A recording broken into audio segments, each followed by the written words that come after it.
This week's Parsha is Parashat Beresheet, in which the entire world is created, including humankind. The pasuk that speaks about the creation of humankind is in Beresheet, Parak Bet, pasuk Zion. Yitzar Hashem Elohim et Adam afar min adamah, that God created man from the dust of the earth. Here we begin all of humanity with a single person. The only other time we see Hashem directly creating another person is when he creates Chava, and after that it seems like we just populate like other species in the world. This seems to raise some questions about individuality and whether we're all one species, how similar are all humans, how different are all humans, how different should we be? And this is a concept that's spoken about in a number of places. One place that I found interesting was the Midrash Tanchuma and Pinchas. There it says, Yilamdenu Rabbeinu, Haro ebnei Adam mishunin ketzad mebarech. If you see different people, how are we supposed to bless the looks of so many different people? Omer Baruch Mishneh Brio, we should make a blessing, a bracha towards Hashem and say, blessed is God who created so many different types of people. But if we see a big crowd of people, how should we bless that? Omer Baruch Hacham Harazim, we should say, blessed is the one who knows mysteries. And this seems like a strange thing to say. What does that have to do with crowds? Just like everyone's features are different, so too everyone's mind is different. Every single person has their own knowledge and mind and inner workings. So we're saying that God is the ultimate knower of mysteries and that God is able to understand every single person's mind, even though everyone is different. So this seems to be going in a good path where we're all very different. Shlomo Walby, in his Sefer Alei Shor, Chelik Bet Ayin Aleph is the page, continues on this idea. He writes there, the singularity of Adam Harishon, of the first person, wasn't lost with the subsequent generations and multitudes of people that came after him. Every single person is singular and unique, just like Adam Harishon, the first man. And every single person has a full world just like him.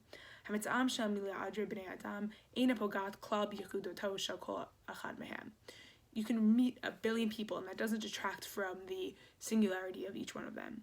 He then quotes a Mishnah in Sanhedrin, Pei Daled Memhei.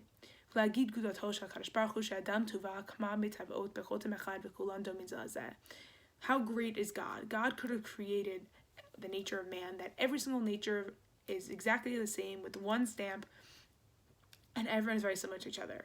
Rather,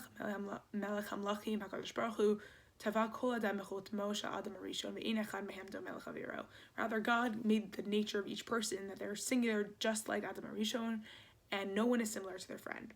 And therefore, we're supposed to know that we're each chad pa'amit, Rev Walby writes, that we're all a one-time creation, and that we should all know im kochi v'tuchonoti partzuf panai v'skulot nafshi yichidi ba'olam, me with my strengths and talents, facial features and personality traits am unique in this world, and no one else in the future generations, in the past generations, in the current generations will ever be like me, and I have a special mission in this world. So this seems to all support the idea that we're all very different. But once we go too much into that range of difference, what really brings us together? What makes us the same? There's a Gemara in Brachot, Daf Samach Aleph, Amud Aleph, where it says, Darash Rav Nachman bar Rav Chizda. Rav Nachman bar Rav Chizda asked, "My dichtivi tzera Hashem Elohim at Adam mishnei yudin." Why, when it says that God created man, does it have two yuds? So if you go back to our original pasuk in Beresheet Bet, pasuk Zion, it says Vayitzer, that God created man with two yuds, which is the abnormal spelling of the word. So what is the two yuds? What are those two letters doing here? Shnei yitzarim bara HaKadosh Baruch Hu, echad yitzer tov, echad yitzer ra. It's explaining that God created man with two inclinations, an inclination towards good and an inclination towards bad. The Gemara then goes into a discussion about whether or not this is actually the right way to explain the two different letters, and it concludes, Kid Rabbi Shimon ben Pazi. We actually explain the two yuds according to Rabbi Shimon ben Pazi, not Rav Nachman bar Chizda. To Amar Rabbi Shimon ben Pazi, oili miyotzri, oili miyotzri. He says each different yud comes to emphasize the way a person should act in every circumstance. They're going to say, woe to me from my creator and woe to me from my inclination. We're always being pulled in two directions. One is in the direction of God, one is in the direction of our wants and desires. Although this is a slightly different approach from Rav Nachman, it contains the same underlying message. God created each of us with an inclination towards good and an inclination towards bad. This underlies the moral difficulty that humans experience. Oili miyotzri, I'm being told to do one thing by God. Oili miyotzri, I'm being told another thing by my desires. Although each person contains their own identity, feelings, experiences, humankind share a part of consciousness that God gave each of us the same. Our yetzer, our wants, desires, and troubles are all very similar. We all have the want for greatness, acceptance, and fulfillment, and yet we all struggle with the same tendencies towards laziness, jealousy, other factors which get in the way of us achieving our best. We each have a part of us which feels a close connection to God, and simultaneously an unattainable divide. This is the common nature that God gave us, while allowing humankind to be so diverse.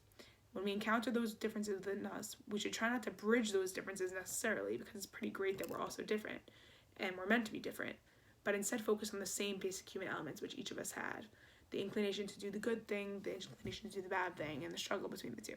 Good job, guys.